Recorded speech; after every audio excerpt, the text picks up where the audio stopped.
नमस्कार। आज का जो टॉपिक शुरू करने वाले हैं विचारक, विश्वास और इमारतें। ये जो टॉपिक है इसमें बौद्ध धर्म ग्रंथ के अनुसार जो सांस्कृतिक परिप्रेक्ष्य है, जो धार्मिक परिप्रेक्ष्य है, उसका हम अध्ययन करेंगे। क्योंकि इसके पहले जो वीडियो में हमने देखा कि महाभारत के अनुसार पर जो धार्मिकता का, इसके पहले हमने देखा कि महाभारत के अनुसार जो सामाजिक परिप्रेक्ष्य का अध्ययन तो कर चुके हैं, पहले जो वीडियो है।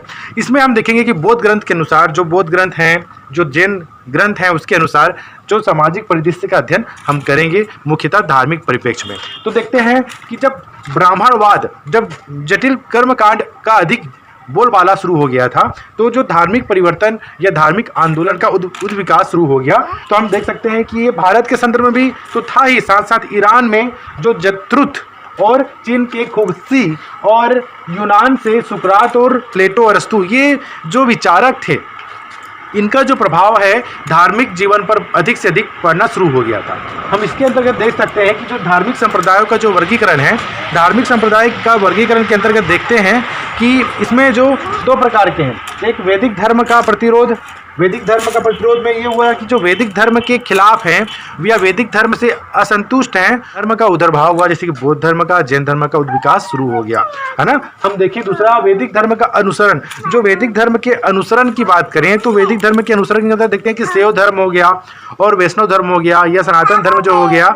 इसके अंतर्गत देखने को मिलता है कि जो शैव धर्म है वह शिव के उपासक है ना, और जो विष्णु या वैष्णव जो संप्रदाय है, वैष्णव जो संप्रदाय है या विष्णु जी के जो 10 अवतारों का क्या करते हैं, गुणगान। समय जो धार्मिक संप्रदायों का वर्गीकरण किया जाए तो दो रूप में देख सकते हैं।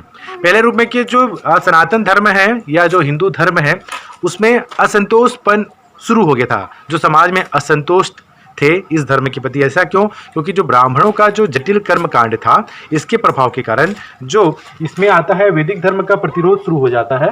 तो वैदिक धर्म के प्रतिरोध स्वरूप जो दो धर्म का अभ्युदय होता है, जैन धर्म, बौद्ध धर्म का।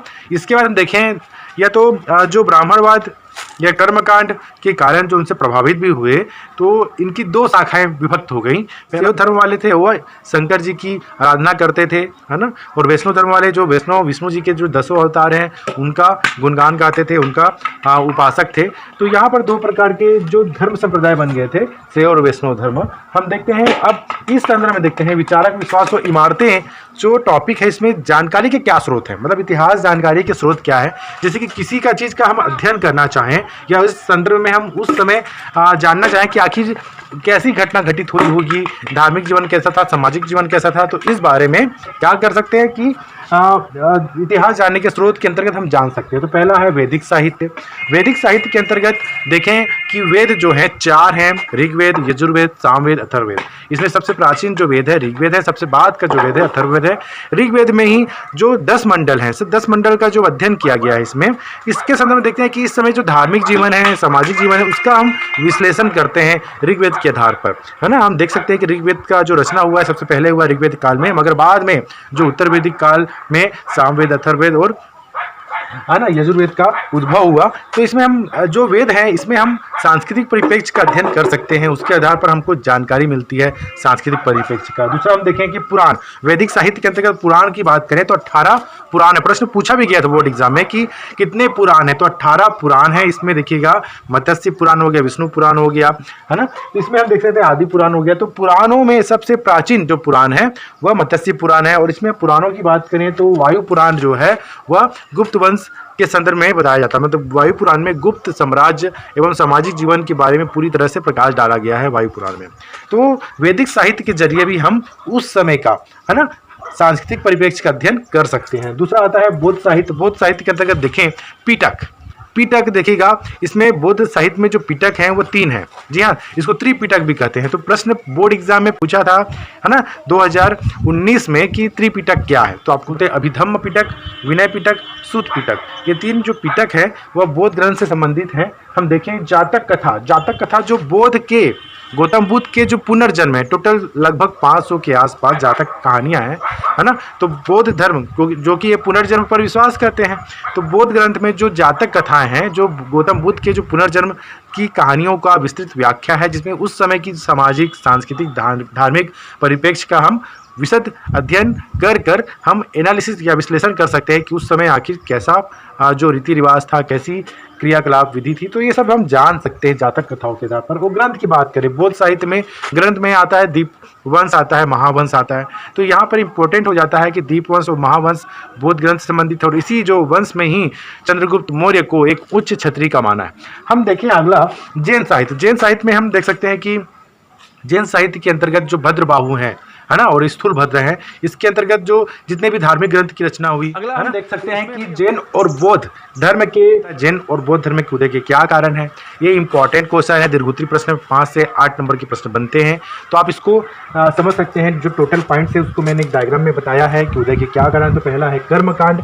जो कर्मकांड था, जो ब्राह्मणवादी जो कर्मकांड था, काफ़ी अधिक जटिल था, क्योंकि इसमें जो यज्ञ अनुष्ठान कराने के बाद जो पशु बलि की जो प्रथा शुरू हो गई थी, जो जजमान है उनके लिए अनुष्ठान की जो प्रक्रिया काफ़ी अधिक खर्चीली हो गई थी। परिणाम स्वरूप उन्हें दान दक्षिणा या कुछ बहुत ज़्यादा खर्च करना पड़ता था, पशुधन भी देना पड़ता था। फिर यहाँ पर शुरू हो गई थी पशु बलि का। तो इस प्रकार के जो धार्मिक कर्मकांड थे वह प्रोत्साहित कर रहे थे, जो ब्राह्मणवादियों को ही बस प्रोत्साहित कर रहे थे, है ना। दूसरा देख सकते हैं जाति प्रथा। जाति प्रथा इतना अधिक जटिल हो गया था क्योंकि उस समय जो उच्च कुल के जो व्यक्ति थे या उच्च कुल का जो वर्ग था उनका ही बोलबाला था, है ना। और जो नियम जो थे, जो कठोर कानून जो हुआ करते थे वह निम्न जाति वालों को ही हुआ करते थे। एग्जाम्पल ले लीजिए चंडाल। चंडाल जो है निम्न जाति का था, जो सवो या अंत्येष्टि करता था।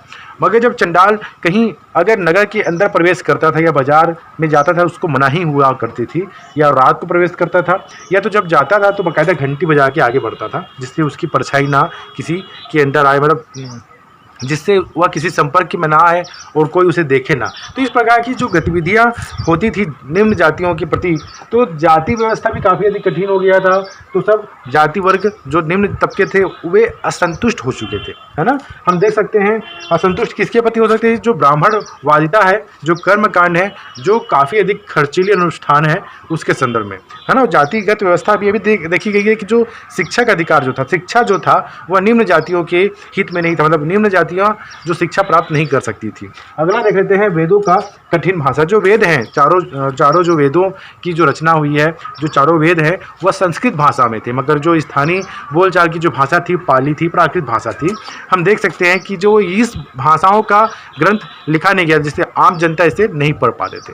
और जो संस्कृत भाषा में जो वेदों की रचना हुई वह ब्राह्मण अपने हिसाब से उसकी व्याख्या करता था, और व्याख्या कैसी करता है जिससे निम्न जाति वर्ग जो है उनको कष्ट मिले, है ना, उनके लिए हितकारी नहीं था। तो यहाँ पर देख सकते हैं कि ये भी एक असंतुष्ट का बहाना था, क्योंकि जो वेदों या जो भी धार्मिक कर्म कांड थे उसमें ब्राह्मण वर्ग को काफ़ी उच्च जाति का बताया, क्षत्रियों की अपेक्षा। तो इस प्रकार के क्षत्रियों में भी एक प्रकार का रोष था, है ना, इस क्रियाकलापों से। तो हम अगला देखें कि नए विचारों का उदय, नए विचार का भी उद्भव हुआ, है ना। जो ब्राह्मणवादिता जो थी, कर्मकांड थे, उसके अलावा स्वतंत्र विचार का भी उद्भव हुआ, जैसे कि हम बोल सकते हैं अनिश्वरवादी, है ना। आत्मा और पुनर्जन्म की जो धारा हो गई, पुनर्जन्म की जो मान्यता है वो विस्तृत होने लग गई।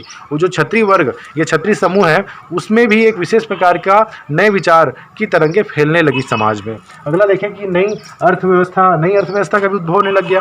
बहुत सारे शिल्पकारों का उद्भव होने लग गया, जैसे कि मैंने पिछले अध्याय में पढ़ा कि लाट प्रदेश में रेशम बुनकर जो नए जाति के अंतर्गत आने लग गए, वो भी काफ़ी धनाढ़ होते गए, है ना। हालांकि उनका जो वर्ण के हिसाब से उनको तो शूद्र माना गया, मगर वो संपत्ति के आधार पर ऊंचे तबके के होते गए थे। तो ये भी हम बता दें कि नई अर्थव्यवस्था के तहत जो पैसे या अर्थ का जो वितरण था वह सभी क्षेत्रों में फैलता जा रहा था, है ना। हम देखें क्षत्रिय वर्ग क्या था, ब्राह्मण वर्ग और क्षत्रिय वर्ग आपस में तो सहयोगी थे, मगर एक प्रकार का विमनस्य की भावना थी, क्योंकि ब्राह्मण वर्ग जानता था कि वो जो परशुराम की जो कथा,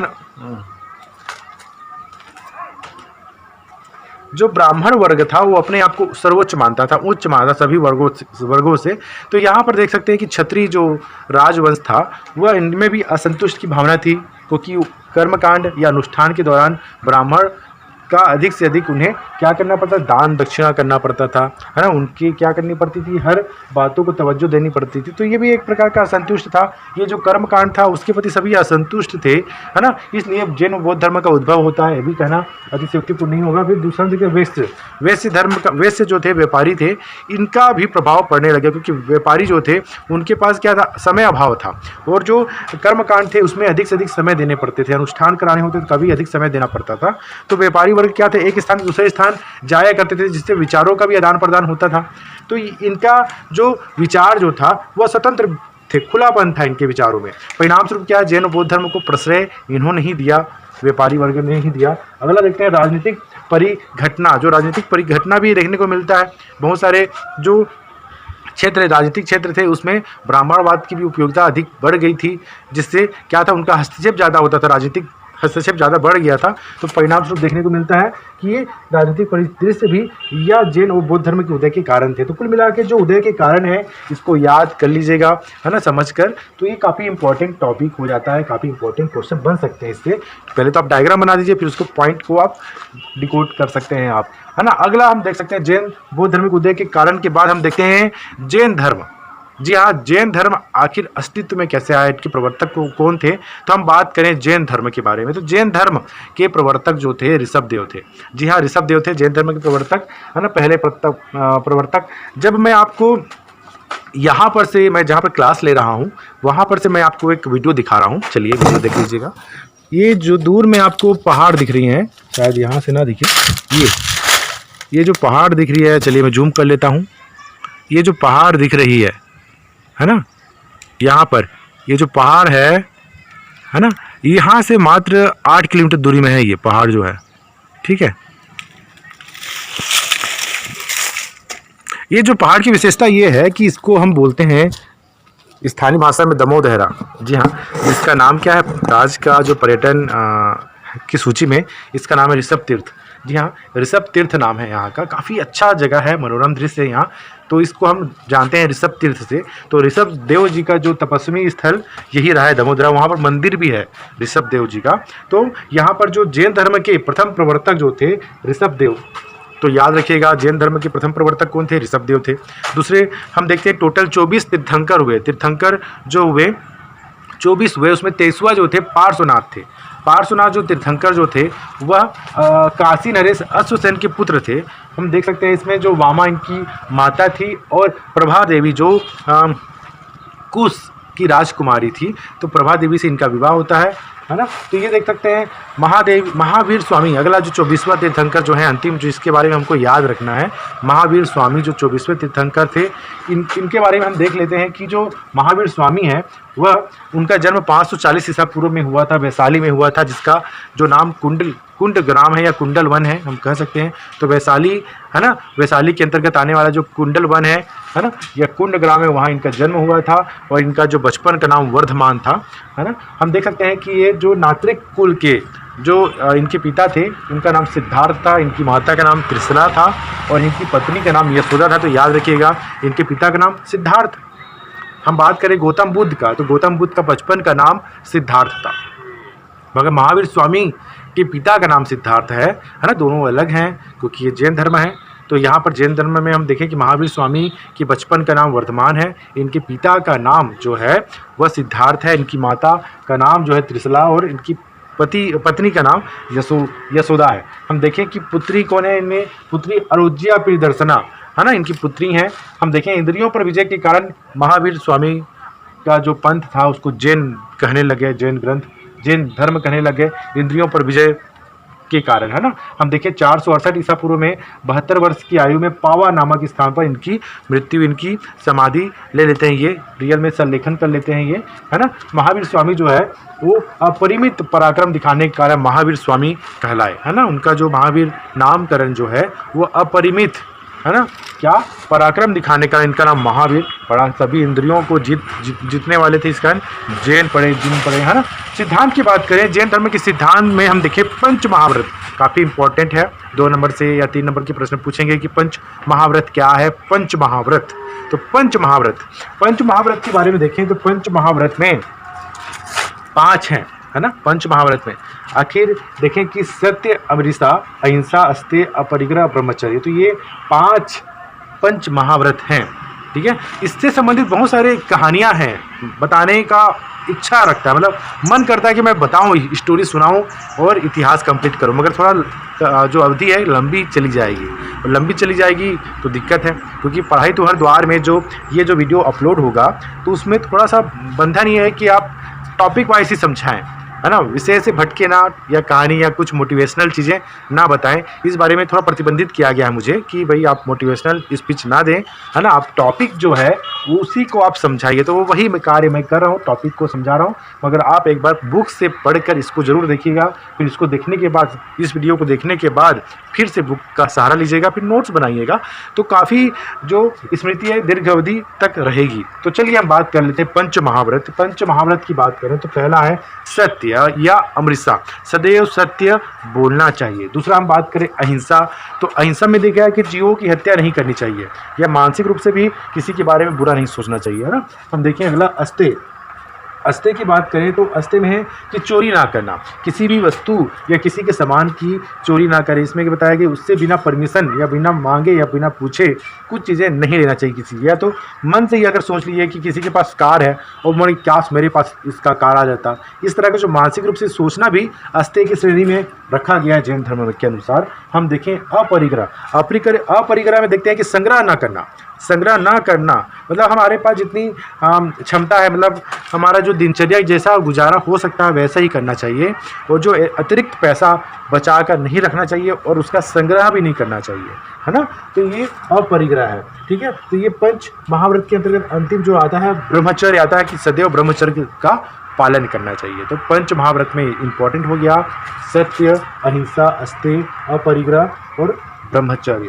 इसके बाद हम देखते हैं अनिश्वरवादी है। जैन धर्म के जो प्रवर्तक हैं सदैव इस बात पर जोर दिए हैं कि ईश्वर नहीं है, ईश्वर की सत्ता नहीं है, है ना। तो यहाँ पर हम देख सकते हैं कि जो इनके सिद्धांत हैं जैन धर्म के, वो सभी जो है अनिश्वरवादी हैं, मगर आत्मा पर विश्वास करते हैं। हर व्यक्ति चाहे वो हर व्यक्ति है, चाहे वो पत्थर हो, चाहे वृक्ष हो, चाहे पशु हो, चाहे पक्षियाँ हों, सभी जो भौतिक दिखता है क्षेत्र,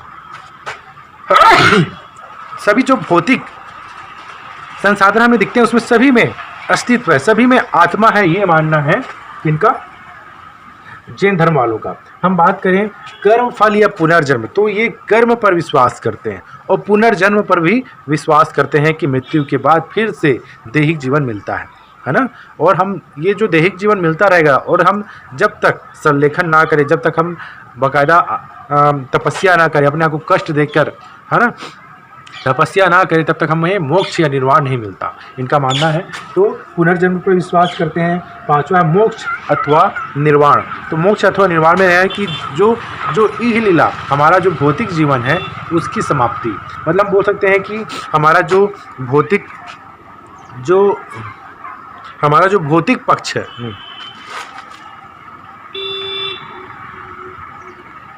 तो जैन धर्म के अनुसार जो निर्वाण जो है, जैन धर्म का अनुसार हर व्यक्ति का एक मुख्य उद्देश्य होना चाहिए, अंतिम लक्ष्य होना चाहिए कि निर्वाण मतलब ये जो मोह माया से मुक्ति ही निर्वाण है।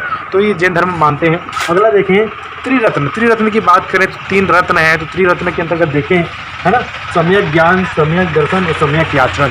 सम्यक मतलब बताया जा रहा है कि यहाँ पर जो आदर्श ज्ञान क्या होना चाहिए, आदर्श आचरण क्या होना चाहिए और आदर्श दर्शन क्या होना चाहिए, है ना। तो ये जो दिया गया है सम्यक ज्ञान, सम्यक दर्शन, सम्यक आचरण, ये त्रिरत्न है। तो प्रश्न पूछ देगा त्रिरत्न क्या है, तो आपको बताना पड़ेगा कि जो दृष्टि है, जो हम बात कर लें दर्शन की बात करें तो वह हमारे आँखों में वही देखें जो हमें अच्छा धर्म के अनुसार देखें कि संलेखन क्या है। संलेखन में क्या होता है, अपनी जो काया है, अपना जो देह है उसको इतना अधिक तकलीफ दें, है ना, तकलीफ दें जो कि हमारा जो माया है वो तृष्णा भी खत्म हो जाए।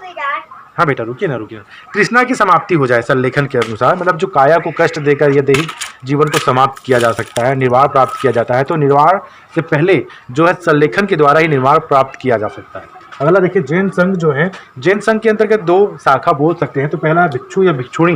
भिक्षु या भिक्षुणी क्या होते थे, ये ब्रह्मचर्य जीवन का पालन करते थे, है ना, ये विवाहित नहीं होते थे। जबकि हम देखें श्रावक या श्राविका जो है या ब्रह्मचर्य जीवन का पालन न करके विवाहिक जो जीवन में व्यतीत करते थे और क्या करते थे, इस धर्म का प्रचार प्रसार करते थे, जैन धर्म का।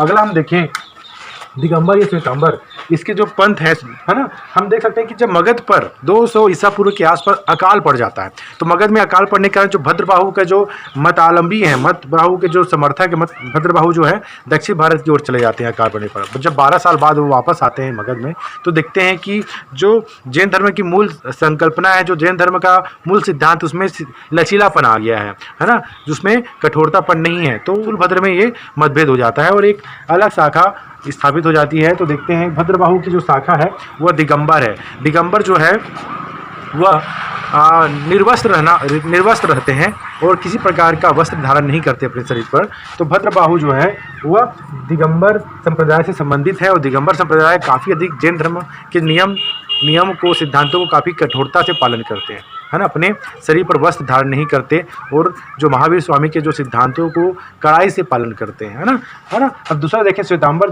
जो है स्थूलभद्र के अंतर्गत आते हैं। तो स्थूलभद्र के अंतर्गत जो है वो रियल पार्श्वनाथ को ज़्यादा अधिक मानते हैं और ये सफ़ेद वस्त्र धारण करते हैं, है ना। इनका जो सिद्धांत है लचीला है ना।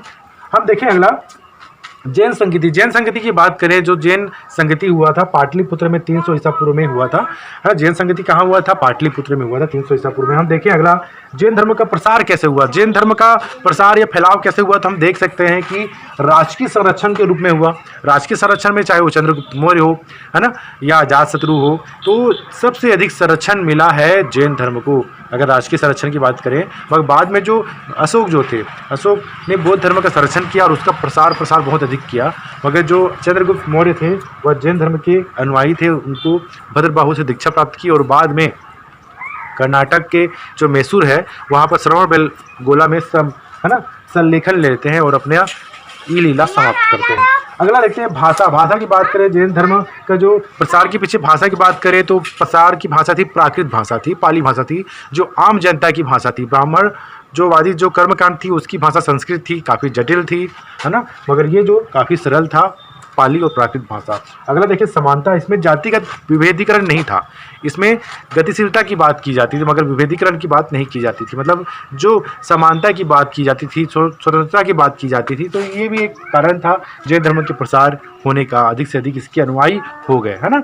तो हम देखें अगला जैन धर्म का क्या देन है, प्रश्न पूछा जाता है जैन धर्म का क्या देन। तो धार्मिक क्षेत्र में देन है, इसके जो पंच महाव्रत हैं, त्रिरत्न, धार्मिक क्षेत्र में भी देन है, सांस्कृतिक क्षेत्र में भी देन है, क्योंकि जो कलाकृतियाँ जो हैं, चाहे वो स्थापत्य कला की हो तो भी हो। हालांकि ये मूर्ति पूजा के विरोधी रहे हैं, मूर्ति पूजा का खंडन करते हैं, मगर जो स्थापत्य कला का अधिक से अधिक विकास इस समय हुआ, है ना। हम बात करें जो आर्थिक जीवन है, आर्थिक जीवन का भी इनका जो देन है, सांस्कृतिक जीवन का भी देन है। तो इस प्रकार से जो जैन धर्म की जो देन है वो भी इम्पोर्टेंट हो जाती हैं। तो आज का जो टॉपिक हमने पढ़ा कि किस प्रकार से इतिहास जानने के जो स्रोत है ना, उसको हमने देखा, बौद्ध साहित्य और जैन साहित्य, है ना। हमने देखा कि जैन और बौद्ध धर्म के उदय के क्या कारण थे, इम्पोर्टेंट है ये।